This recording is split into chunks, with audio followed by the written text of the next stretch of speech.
Well, hello everybody. This is Dr. Troy Dickwitz of the Commit and Go podcast, where we encourage you to make big commitments, take big action, and create big-ass results in your life and business. Today's topic is this.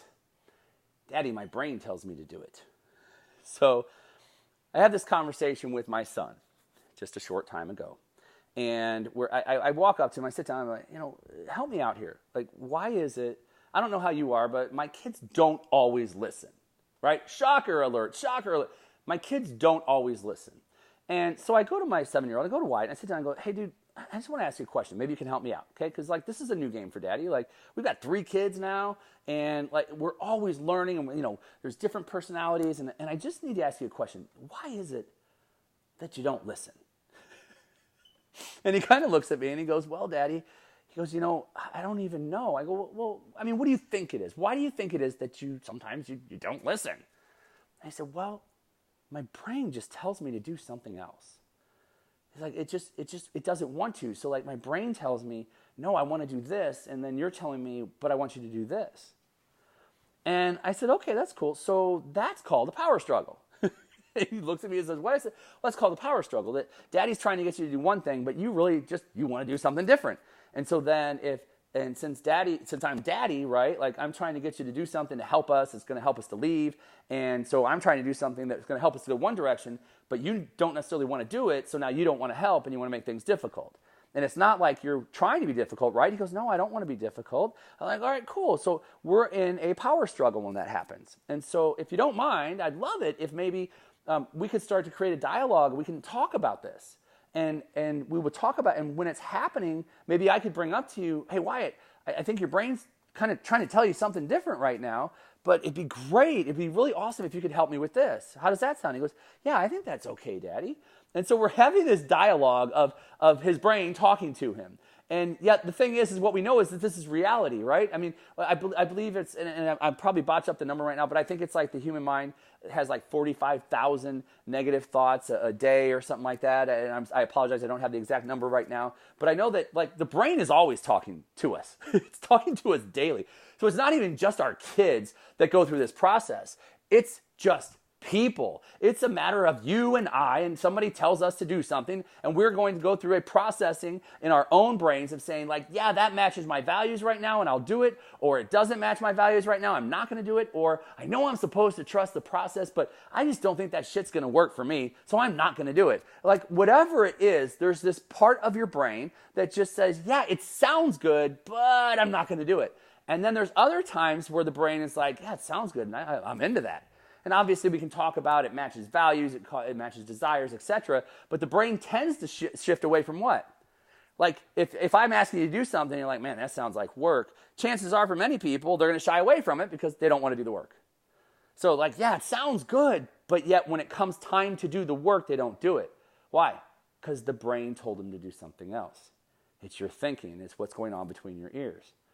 Now this brings up why it's so important for things like affirmations. It brings up why it's so important to create an understanding of a vision of where you want to go and have targets for what you want to accomplish. And they have to be things that are really, really important to you. Not just things that sound good, not just things that you hear somebody say it on a stage and you buy into it, but a matter of things that they make your heart sing because it's what you are in love with, not what other people are in love with. And I find as I look over the years, this is one of the areas where whether it's in coaching or it's sitting in seminars, that people will often raise their hands up and thrust their hand in the air yes, I'm in, but they get home and they're no, I'm not, because they subscribe to things that aren't necessarily in alignment with who they truly want to be, what they truly want to accomplish in life. And this can be easily rectified. And for many of you, you might just do it right now.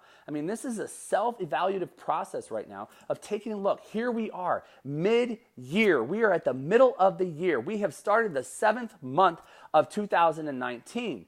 And the question becomes two-part. I'm going to reflect on the last 6 months, and I'm going to project on the next 6 months. So where have I been when I look back over the last 6 months and I say, here's where I am today. Where am I right now in terms of my health? Where am I in terms of my spirituality? Where am I in terms of my relationships, spouse, significant other, children? And where am I at my business? So I want to identify the reality of where I am right now, which is a reflection of the last 6 months. And then I want to ask a question of, where do I want to go? What does it look like? How do I want to end this year? And so as I look at where I'm at right now, I have to answer a simple question. It's a yes or no. Is where you're at in your body right now where you want to be? Yes or no? Is where you're at in your spirituality where you want to be? Yes or no? In your relationships, where you want to be? Yes or no? Single these out. Spouse, significant other, children, whatever it is. Single them out and answer each one individually. Am I where I want to be in my business? Am I where I want to be in my bank accounts? Yes or no? Take a look at each one and then just ask a simple question. Was I creating goals and targets based on what other people wanted? Was I writing them based on what I thought sounded good? Or was I writing something based on what I really want? If you get to the third one and you say, yeah, I wrote this based on what I really wanted, then we have to ask a question. Why? If you didn't hit the target, or if you're not on track, why? Why did you want this thing? Because if you're at mid-year and you don't have what you want, or you're not on track for what you want, you have to ask the question why to identify if it's truly something that you want. Oh, because I want to help more people. Okay, well, why do you want to help more people? Well, because if I'm helping more people, I'm making an impact on the community. Okay, well, that's great. Well, why is that important to you? Well, because if I'm making a bigger impact on the community, I can leave like a legacy for my kids, and I think it'd be really cool to leave a legacy in my family. Okay, cool. Well, why is that important? Well, because if I'm leaving a legacy, it means I'm having a big impact. Wow, we're back to number one again. Okay, so why is that important? Well, because I love to help people. Why do you love to help people? Because I want to instill values within my children that show them that they can help people and still make a profit. Oh, now we're getting something. Now we're getting to something.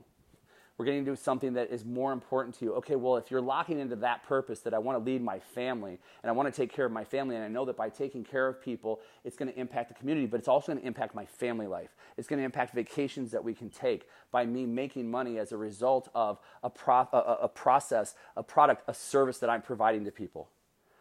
See, too many people stop at the first why. And the first why sounds good. It always sounds, I want to help to change the face of humanity. That always sounds good, but there has to have a deeper why that is something that you feel in your gut and your heart of hearts, that you look at your family and it resonates with you to the core of the people that are most important to you.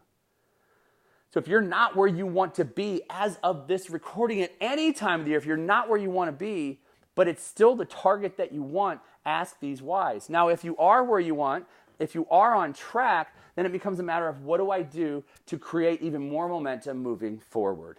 So now I'm going to project where I want to be. So if I'm not on track and I don't want this thing, then I'm going to create a new goal, a new target for the end of the year. It's that simple. And I'm going to ask the question, why? Why do I want this? It all comes down to this very simple question. Folks, your brain will tell you a lot of stuff. Your brain will trick you. Your brain will say that you want something and you want to save the world. But in actuality, for most of us, it comes down to the people that we're closest to. And so if you can get the brain to understand that, it becomes easier to get out of bed in the morning. It becomes easier to do that early morning workout. It becomes easier to do the extra work, to make the extra phone call, to send the extra email. It becomes easier to do all those things that can create a deeper impact in you building a business when you have a deeper why. Otherwise, the brain will always find a way to distract you. It will always find a way to take you out of the game. And when you get to the end of 2019, 2020, 2024, you'll find that you're not hitting your goals or targets. Why? Because you're setting up goals and targets that sound good. They're not ones that resonate with your soul. And once you resonate with your soul, now you have connection of the brain and the heart. And that person is literally unstoppable. That's all I've got for you here today, folks. Look, this is simple exercise here. Just sit down, go through each one of these areas. Take the time, though, to go through these areas. See if you're on track or off track. If you're off track, is it what I still want? If I'm on track, why do I really want it? And what am I going to do to accelerate throughout the course of the year? This is a great exercise. Get the why solid for each target that you have. If you're off track, remember, if you are off track and it's not what you really want, find what you really want and get the why.